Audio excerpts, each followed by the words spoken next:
just back from the cinema watching Jurassic World Dominion, and I'm going to give my non-spoiler thoughts first, then move on to spoiler talk. So just briefly, before I get into spoilers, I'll say that this did not feel like an epic conclusion to the Jurassic series. It didn't feel like a conclusion to anything, and it's just kind of forgettable fluff.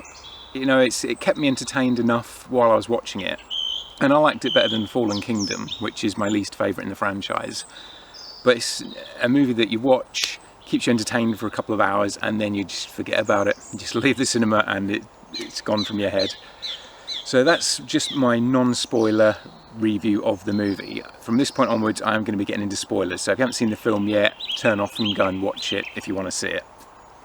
Anyway, into spoilers. First I'll talk about the good, and one of the best things for me about the film is that I liked all the characters in it.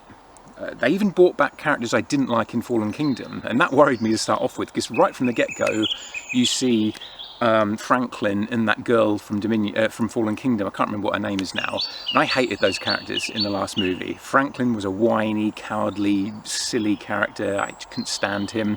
The girl constantly seemed like a miserable cow. Couldn't stand her, and she isn't really in this movie much, but she was fine from what she was given. But Franklin is almost a completely different character in this movie. I mean, they have completely rewritten him, and he's likeable now.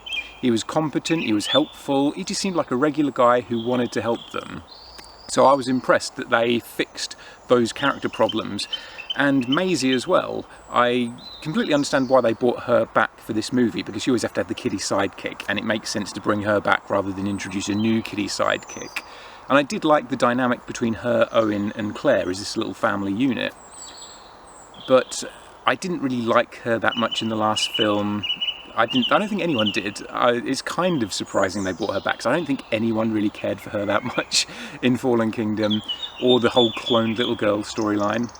But they brought her back, and maybe because the actress slash character is older now, I guess she's about 15 or something now, she's just got more personality, she's got a bit more attitude to her, and I liked her in it.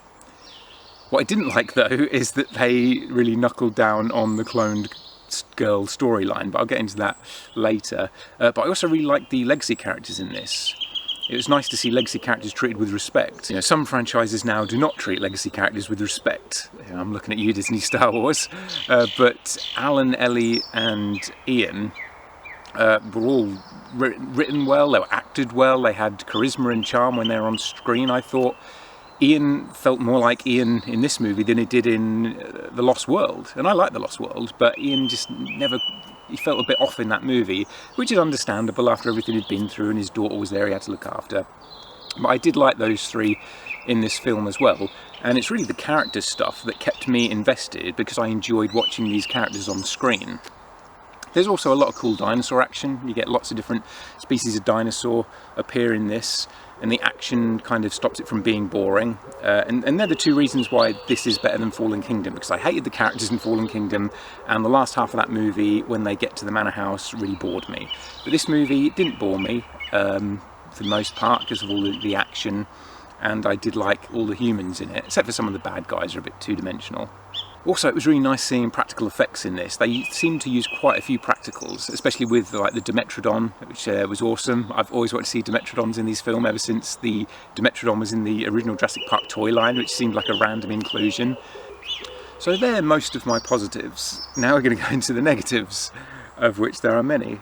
For starters, the storyline, and this is the biggest problem.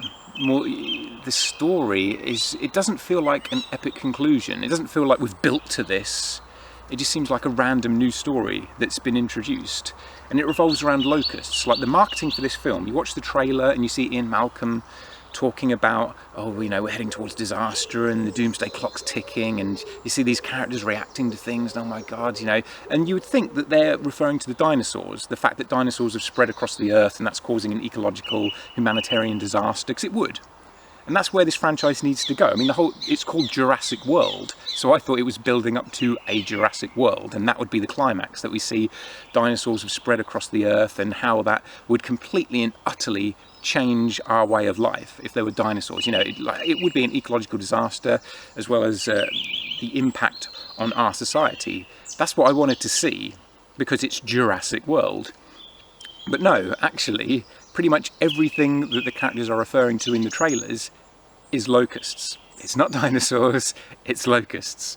This baffles me. It baffled me in the last movie when they started introducing the whole cloned little girl concept, because who wants that in a Jurassic Park / Jurassic World movie? Like, I'm here to watch Jurassic World, not Little Girl World. I don't care about little girls being cloned. Why was that introduced? And that they knuckle down on it and they continue with that in this movie, even though they sort of retcon it a little bit. Now she wasn't an outright clone, she actually was born, but her mother kind of genetically altered her so she wouldn't have a disease, and because the mother didn't want to get laid, I guess, so she sort of impregnated herself. Whatever, don't see the fun in that, but you know, they retcon it a bit, but it's still like a big focus of this film, besides the locusts, is the little girl being a clone. They are the two main focus. The dinosaurs are kind of in the background. They just happen to be there. There's very little focus on the impact of dinosaurs on our society and on our world. It's all about the locusts and the cloned little girl. Once again, like, I'm here to watch Jurassic World, not Locust World. Why is the focus on locusts when you've set it up to be the dinosaurs that are the threat, the dinosaurs that we've got to show the world adapting to? Why are you focusing on locusts? There's been no build up to this, and this is the epic finale to the franchise. This isn't what we've been building for 6 movies, up to locusts. It's bizarre. And it's all some evil plot of Biosyn, who were the company that Nedry was going to sell the DNA samples to back in the first movie, and Dodgson returns. I think it's a different actor playing Dodgson. And he is now, like, I felt like he was the middleman in the original movie. He didn't seem like he was the head of Biosyn. He just seemed like the middleman who was there to make the deal with Nedry. But now, you know, I guess it has been 30 years, so he's worked his way up the ranks, and he is now the head of Biosyn. And he's kind of based on Steve Jobs, which seemed really odd. I hate it when movies do that. Like in the last film, some of the bad guys felt like they were based on Donald Trump. And in this movie now, the bad guy seems to be based on Steve Jobs. I think it's supposed to be him anyway. But to me, that really ages a movie very quickly if you're basing characters on real-life people who are relevant kind of in the present day. You know, they're not going to be relevant in 10 years' time. So having the movie focusing on those characters really ages the film, and I didn't like that. My Jurassic Park cup there. I survived Jurassic Park. I should say I survived watching Jurassic World Dominion. The inclusion of dinosaurs quite often felt very random. Like the T-Rex and the Giganotosaurus especially. You think the Giganotosaurus, it was going to be the new big bad of this movie, like the Spinosaurus, like the Indominus Rex.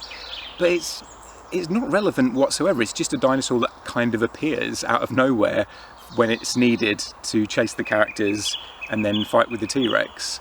So there's no build-up to that, and it makes it kind of unsatisfying when that's on screen. Same with the T-Rex. The T-Rex just kind of appears when it's needed to fight the Giganotosaurus, with no real explanation as to why they've just kind of appeared out of nowhere. There's no build-up to that. They're not relevant to the story whatsoever. It's like they're just shoehorned in when the movie makers realise, oh yeah, this is Jurassic World, so we have to have some dinosaurs fight, so let's have the Giganotosaurus and the T-Rex turn up and battle. And the climactic battle between them, it only lasts for about 30 seconds. I couldn't believe how quick it was. And the thing is, at the end of Jurassic Park, it's amazing when the T-Rex turns up and it saves the humans from the velociraptors, because all through the film the T-Rex has been a threat. So it's kind of shocking that, wow, the T-Rex actually ends up inadvertently saving the day.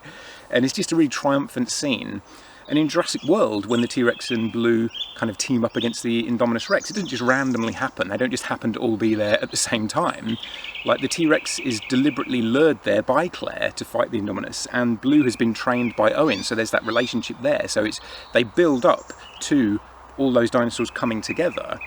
But in this movie, when the T-Rex and the Giganotosaurus appear at the end of the film, it's so random. They just kind of turn up and they have a fight, and then one of them dies, you know, within about 30 seconds. It was so anticlimactic. Once again, like the writers just thought, oh yeah, we need to throw some dinosaurs in quickly while we would rather focus on our story about locusts and a cloned little girl. It's just bizarre to me. Like, the people who wrote these movies don't really care for dinosaurs. Because in the first Jurassic World film, the focus is on the Indominus Rex, which I liked. It's kind of a cool monster, but it is just a hybrid monster, it's not a dinosaur. Then in the second film, in Fallen Kingdom, the focus is on another hybrid monster, and then in the introduction of the cloned little girl stuff. And then in this movie, the focus is on the locusts and the cloned little girl stuff. Like, why aren't dinosaurs enough? There are thousands of species of dinosaurs, and yet you've got to focus on these other things all the time. It was okay for a one-off movie in Jurassic World when they had the Indominus Rex, and it was, you know, kind of a comment on consumerism and how we always have to have something bigger and better. So I didn't have a problem with that. But now it's fallen into what it was commenting on with that. I mean, it now has become, right, we just have to have something different all the time because dinosaurs aren't enough anymore. Even though I'm pretty sure people come to see these movies because of dinosaurs. No one cares about locusts or cloned little girls. I was glad to see Owen's friend from the first movie, he was one of the raptor trainers, come back, because I liked him. I think he's got kind of a likeable presence on screen. I thought it was a shame he wasn't in Fallen Kingdom. And he has a reasonably significant part to play in this film, so I liked seeing him come back. But I was surprised there weren't more cameos from characters from The Lost World and Jurassic Park 3. Like when Ellie turns up at the dig site to recruit Alan, I thought Billy might be there from Jurassic Park 3. I didn't want him to be in the whole film, but just as a little cameo he could have been there working alongside Alan still. Or at the end of the film, I thought maybe Sarah Harding and Ian's daughter from The Lost World would be there just to kind of give him a hug and, you know, welcome him back or whatever. But, you know, there was really very little reference to those two films other than Sauna being mentioned slightly. No Spinosaurus either, which was disappointing. Why are they so afraid to use the Spinosaurus again? I couldn't believe that for the finale they didn't bring, because that was a big dinosaur. That was the main threat in the third movie for a whole movie, so that they just keep ignoring that and pretty much ignoring Sauna, to be honest. Even though they mention it, they don't really go into too much detail about what's happened with Sauna. There are two other T-Rexes at the end of the film. There are 3 T-Rexes, and I wondered if 2 of those were supposed to be the 2 T-Rexes from Sauna, and then, you know, Rexy from the original movie. I'm also starting to find it really irritating that the dinosaurs will only kill bad guys. I noticed that in Fallen Kingdom, that the dinosaurs now purely exist to kill the bad guys, and it undermines any tension that the films have, because you know none of the good guys are going to get killed. Not that I wanted any of the main 6 characters to get killed, you know, Alan, Ellie, Ian, Owen, Claire and the little girl, Maisie. I didn't want them to get eaten, but some of the more peripheral main characters could have been eaten, just to give it a sense of dread, a sense of fear. But because the dinosaurs will only kill bad guys, and I think there was one random background character that got eaten who was on a little scooter thing, but otherwise it's always just the bad guys that get eaten. So there's really no sense of threat or dread whatsoever. Any tension is completely undermined because you know none of the good guy characters are ever going to get eaten again now. And it didn't used to be like that. In the first movie, Ray Arnold and Robert Muldoon were good guys and they got eaten. In the second film, Eddie Carr and RJ got eaten and they were good guys. Even in the third film, those mercenaries who got killed weren't bad guys, really. They were just there to do the job to try and rescue the kid. But since Fallen Kingdom specifically and this new movie now, they seem terrified of killing off any characters that we might possibly like. And it feels like these films are being dumbed down. The storyline feels really dumbed down.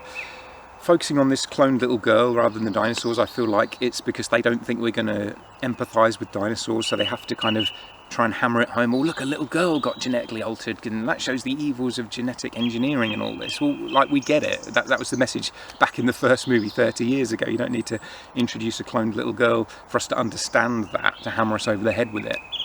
And the same with them now not wanting to ever kill anyone that we might have some slight affection for in case we can't handle it and it upsets us a bit.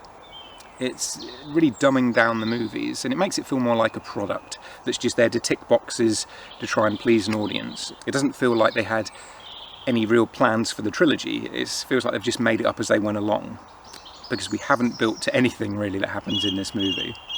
I was kind of shocked how little Blue appears in the film as well, because she's a very popular dinosaur. She's kind of an iconic dinosaur in the franchise now, one of the favourites for most people, but she's barely in it.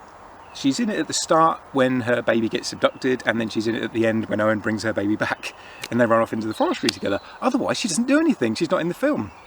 And it wouldn't have really made sense for her to be in the film more, because, you know, what's she going to do? Jump on the back of Owen's motorbike and, you know, ride around with him and jump on the back of the plane and strap herself in. I mean, no, it wouldn't have made sense to have her in the film. So I'm not saying that it's something that I necessarily wanted, but it did kind of surprise me that Blue was completely sidelined. It's starting to worry me now, because I love the first 4 films. Even Jurassic Park 3 I find really entertaining. The scenes with the Spinosaurus and the Pteranodons, I think are a really fun dino action.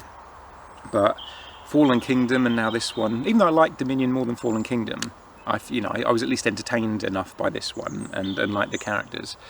But still, normally when a movie series gets to the 5th, 6th instalment and it starts to fall apart, don't tend to get any better. You know, Star Wars, Terminator, Alien, Predator, all completely gone down the toilet, and it seems like there's no coming back. You know, each new instalment seems worse than the last one.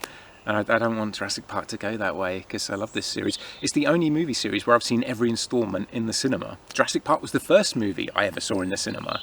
So it means a lot to me, and that first film was magical, and I know they're never going to recapture the magic of the first film. It would be impossible, because it's, you know, we've seen it all before now.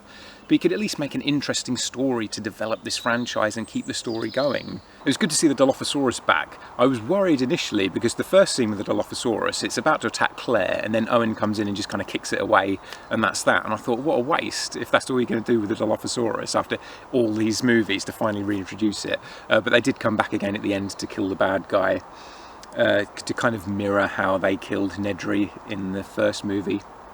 Even though there was no real build up to that, they just kind of appeared to kill the bad guy. But, you know, it's fine. It was just nice to see the Dilophosaurus action. I was also surprised that the prologue set in prehistoric Earth wasn't in the movie, because that was really awesome. It was a really beautiful scene where we see in prehistoric Earth, and it would have made the battles between the T-Rex and the Giganotosaurus have a bit more meaning and weight behind them as well. But that's not in the film at all.